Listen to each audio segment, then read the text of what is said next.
बिस्मिल्लाहिर्रहमानिर्रहीम। अस्सलाम वालेकुम। ये हमारे चैनल एवरीडे इंग्लिश एकेडमी की एक नई वीडियो है जिसमें हम आपको खुशामदीद कहते हैं। तो ये जो वीडियो है ये एक्चुअली सेकंड पार्ट है। जैसे हमने पिछली वीडियो में डिस्कस किया था कि कौन से इनफॉर्मल वेज हैं जिससे आप किसी से उनका हाल पूछ सकते हैं। तो पिछली वीडियो में हमने कवर किया था पार्ट 1 इनफॉर्मल वेज। इस वीडियो में हम कंटिन्यू कर रहे हैं पार्ट 2 ऑफ इनफॉर्मल वेज। इसलिए क्योंकि पार्ट 1 जो है वो ऐसे तरीके हैं, ऐसी फ्रेजेस हैं जो ज़्यादातर लोगों को पता है, लोग जानते हैं।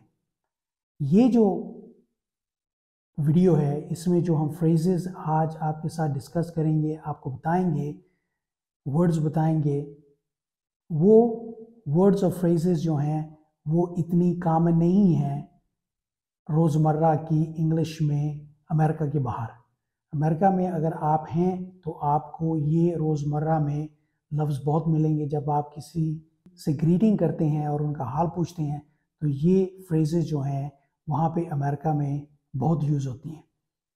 ये आपने मूवीज़, टीवी शोज़, कार्टून्स वगैरह में भी देखा होगा इन फ्रेजेस को यूज़ होते हुए। पर कई बार होता है कि लोगों को इन फ्रेजेस का या जो लफ्ज़ हैं इनका पता नहीं चलता कि किस कॉन्टेक्स्ट में, किस वक्त में कहने चाहिए और कैसे कहने चाहिए। तो आप ये वीडियो ज़रूर देखिएगा शुरू से लेकर आखिर तक। अगर आप ये फ्रेजेस यूज़ करेंगे या ये वर्ड्स यूज़ करेंगे, जुमले यूज़ करेंगे, तो जो इंसान आपसे इंग्लिश में बात कर रहा है वो समझेगा कि आप अमेरिका से हैं, अमेरिका ही से हैं या अमेरिका से आए हुए हैं। अगर आप अमेरिका में ही हैं तो वो समझेगा कि आप अमेरिका ही से आपका ताल्लुक है, क्योंकि आपको ये जो लफ्ज़ हैं, फ्रेजेस जो हैं वो बहुत अच्छी तरह आ रही हैं। फिर इंशाल्लाह शुरू करते हैं पहले वर्ड से।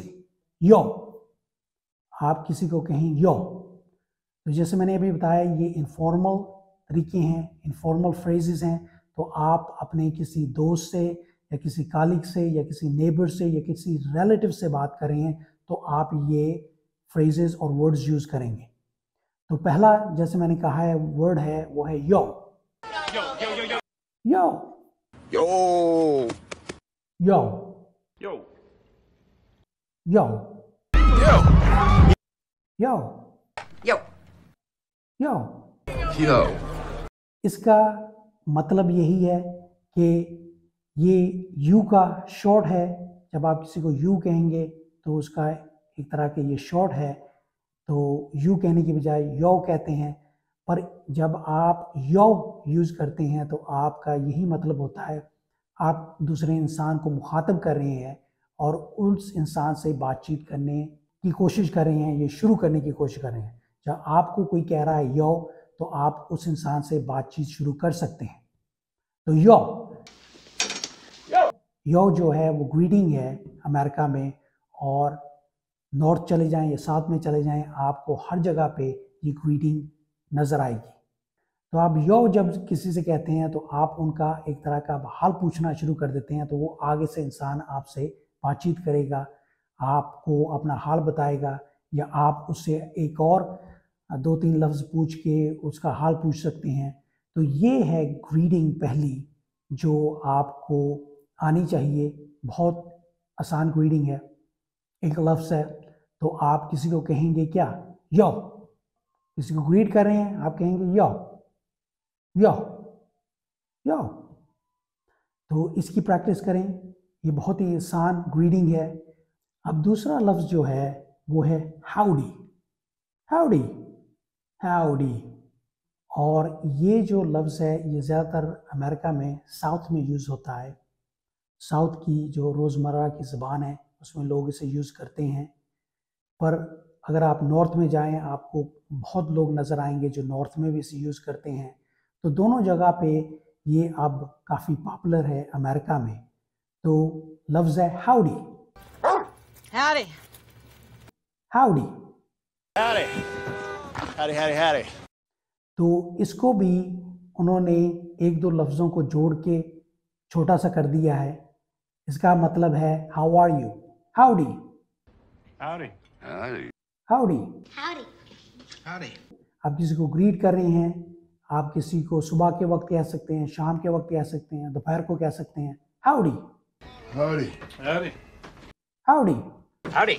Howdy. इसका मतलब है हाउ आर यू, तुम कैसे हो, हाउडी, Howdy. Howdy. कैसे हो, howdy, Howdy. Howdy, Howdy. Howdy. Howdy. तो ये जैसे मैंने कहा कि साउथ में काफ़ी आपको नज़र आएगा और काफ़ी आसान तरीका है किसी से उनका हाल पूछने का। और अगर आप अमेरिका में यूज़ करेंगे तो वो इंसान समझेगा कि आप साउथ से हैं। तो इसलिए ये जो फ्रेज़ है ज़्यादातर अमेरिका से बाहर यूज़ नहीं होती है और इसका आना बहुत ज़रूरी है। चाहे आप यूज़ करें ना करें, पर आपको पता होना चाहिए कि वो इंसान आपसे क्या कह रहा है, से उसका क्या मतलब है जब वो आपको कहता है हाउडी। Howdy. इसकी भी प्रैक्टिस करें क्योंकि ये फ्रेज़ भी आपको आनी चाहिए। तीसरी फ्रेज़ जो है आपको रोज़मर्रा की इंग्लिश में अमेरिका में बहुत ही नज़र आएगी, वो है my man, my man, my man. बड़ी तेज़ी से लोग इसको कहते हैं माय मैन। दो लफ्ज़ हैं, माय मैन लफ्ज़ हैं, पर तेज़ी से लोग इसे कहते हैं my man, My man. My man, My man. My man. किसी अमेरिकन मूवी में या टीवी शो में या कार्टून में अगर आप देखें तो ज़्यादातर जो अफ्रीकन अमेरिकन हैं, जो ब्लैक्स हैं अमेरिका में, वो इस टर्म को बहुत यूज़ करते हैं, माय मैन। My man. पर अब इतनी कॉमन होगी ये अमेरिका में कि चाहे आप अफ्रीकन अमेरिकन हैं या नहीं हैं, चाहे आप ब्लैक हैं कि नहीं हैं, अब ये फ्रेज़ कोई भी यूज़ कर सकता है। तो इसलिए ये फ्रेज़ का आना बहुत ही ज़रूरी है। अगर आप चाहे यूज़ ना करें इस फ्रेज़ को, पर आपको पता होना चाहिए वो इंसान आपको क्या कह रहा है, my man, My man. My man, My man. My man. My man. तो इसका सिंपल सा मतलब है मेरा आदमी, मेरा आदमी, मेरा बंदा, मेरा आदमी, मेरा बंदा, माय मैन, My man. मेरा आदमी, माय मैन, My man. मेरा बंदा।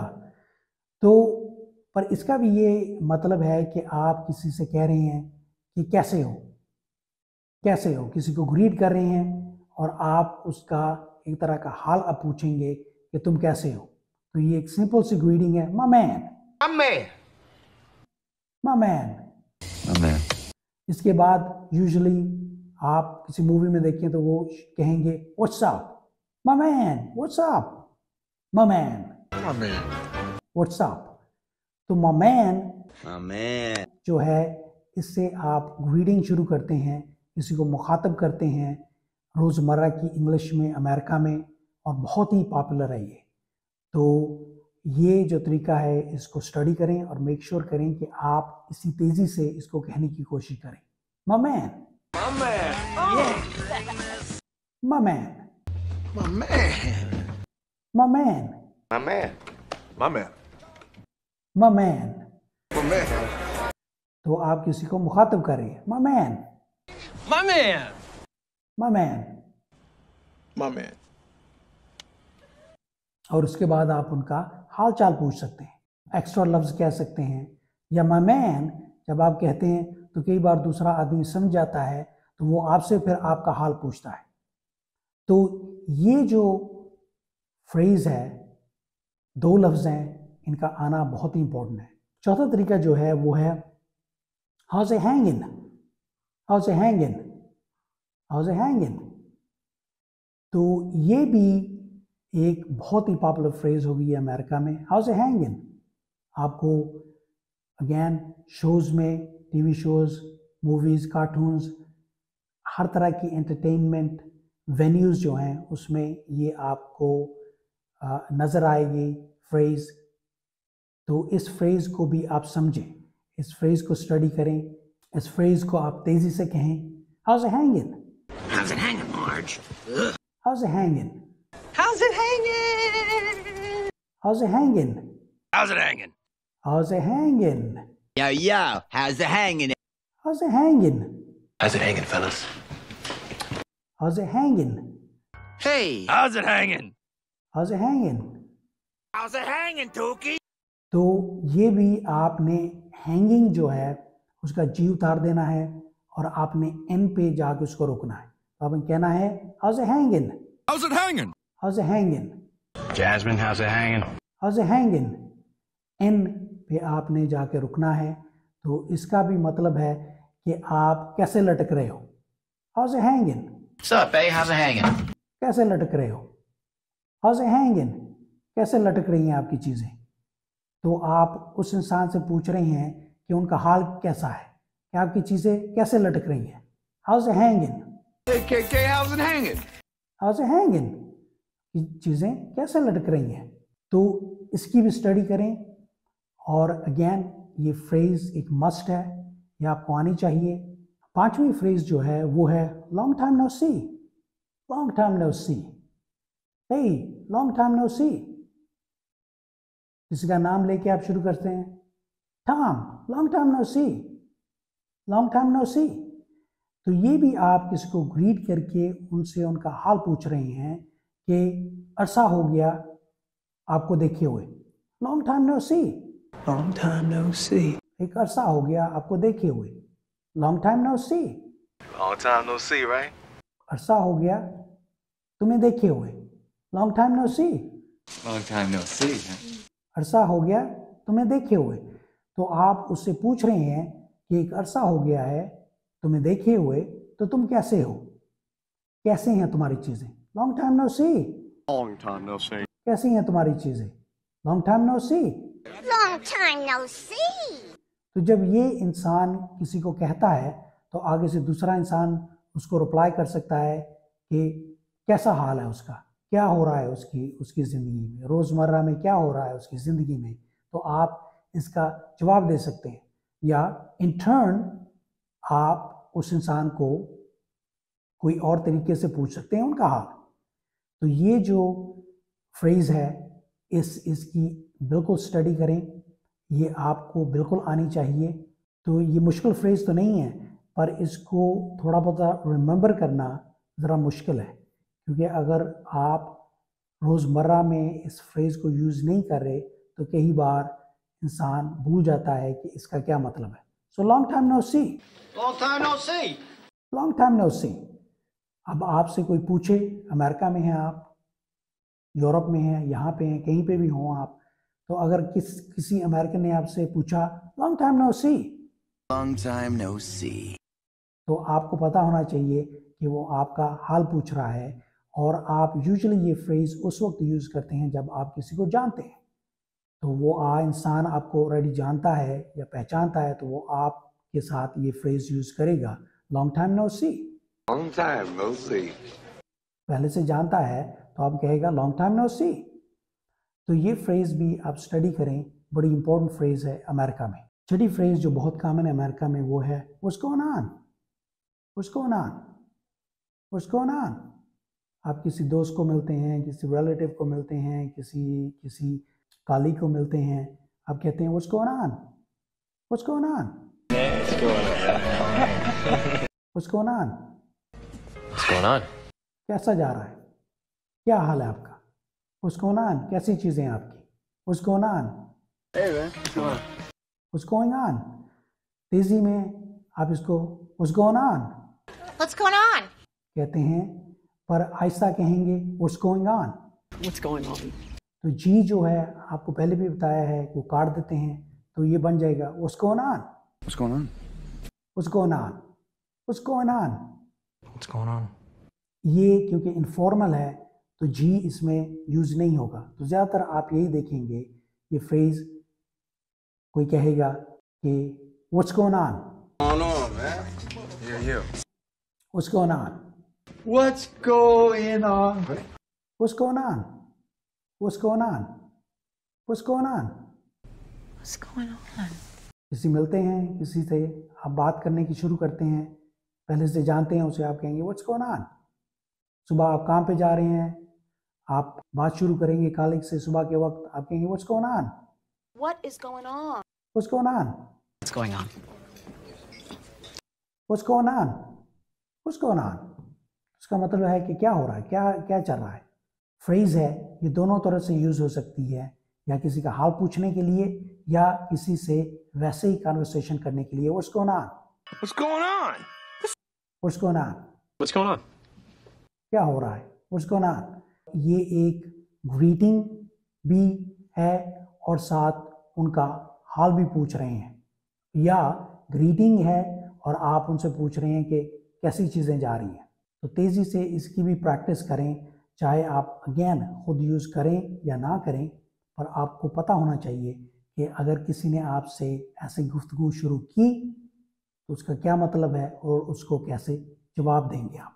सातवां तरीका जो है वो है थोड़ा सा लंबा, तो आप कहेंगे how's everything with you, how's everything with you, Dave how's everything with you.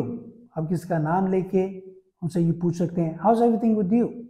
ये आप किसी को ग्रीट कर रहे हैं और साथ उनका हाल पूछ रहे हैं, how's everything with you. How's everything with you? कि आपके साथ चीज़ें कैसी हैं, आपकी चीज़ें कैसी हैं। How's everything with you, How's everything with you? आपकी सारी चीज़ें कैसी हैं। How's everything with you, How's everything with you? आपकी सारी चीज़ें कैसी हैं। How's everything with you, how's everything with you. How's everything with you? तो इसको तेज़ी से भी कह सकते हैं हाउज एवरीथिंग विद यू, आहिस्ता कह सकते हैं how's everything with you. How's everything with you guys? तो जिस चीज़ पे भी आपने एम्फसाइज करना है आप एम्फसाइज कर सकते हैं। तो ये जो स्टेटमेंट है, ये जो फ्रेज़ है, ये जो जुमला है, ये ज़रा लंबा है, तो इसकी प्रैक्टिस ज़रूरी है। आपको पता होना चाहिए आप तेज़ी से या आहिस्ता इसको कैसे कह सकते हैं, और अगर आपने किसी चीज़ पे एम्फसाइज करना है वो भी कर सकते हैं। तो इस वीडियो में हमने कवर किए 7 फ्रेजेस या वर्ड्स, तरीके, जुमले जो आप अमेरिका में रोज़मर्रा के इंग्लिश में यूज़ करेंगे। अगर आप अमेरिका में हैं तो ये वर्ड्स और फ्रेजेस आपको ज़रूर आनी चाहिए, चाहे आप इन्हें यूज़ करें या ना करें, पर ये एक मस्ट है कि आपको ज़रूर आना चाहिए। और आपको पता होना चाहिए कि अगर आप खुद यूज़ नहीं कर रहे हैं तो आपसे अगर कोई पूछ रहा है इनमें कोई भी फ्रेज़ यूज़ करके, तो आपको पता होना चाहिए कि वो आपसे क्या पूछ रहा है और आपने उसका कैसे जवाब देना है। तो मेक श्योर करें कि ये आपको सारी आनी चाहिए, और उतना ही आसान होगा आपको किसी का हाल पूछना जितना आप इन सब की प्रैक्टिस करेंगे। पिछली वीडियो में जो हमने इनफॉर्मल तरीके यूज़ किए थे और इस वीडियो में जो इनफॉर्मल तरीके यूज़ किए हैं, दोनों को कंबाइन करके आपकी अब इतनी नॉलेज हो गई है तो और कोई चीज़ हो ही नहीं सकती कि जो आपसे कोई English speaker, specially American English speaker पूछ ले जो आपको पता नहीं होगा। तो आप इन दोनों वीडियो में जो इनफॉर्मल तरीके हैं ये आपको बिल्कुल आने चाहिए, और इससे पहले जो फॉर्मल वीडियो हमने बनाई थी वो भी आपको तरीके आने चाहिए। तो आप दोनों तरह से आप एक इंसान को फुली अंडरस्टैंड कर सकते हैं, आप उसकी बात समझ सकते हैं और फिर एक रिप्लाई दे सकते हैं जो हम अपनी अगली वीडियो में कवर करेंगे। होपफुली आपको ये हमारी वीडियो अच्छी लगी होगी, और प्लीज़ सब्सक्राइब करें हमारे चैनल के लिए, हमारी वीडियो को लाइक और शेयर ज़रूर कीजिएगा, और हमें प्लीज़ कमेंट्स दें कि हम उन कमेंट्स की बेसिस पे अगर हमें और डिफरेंट सी वीडियोस बनाने की ज़रूरत पड़े तो वो हम बना सकें। तो प्लीज़ लाइक और शेयर करें इस वीडियो को और सब्सक्राइब ज़रूर कीजिएगा। अंटिल नेक्स्ट टाइम, अल्लाह हाफ़िज़।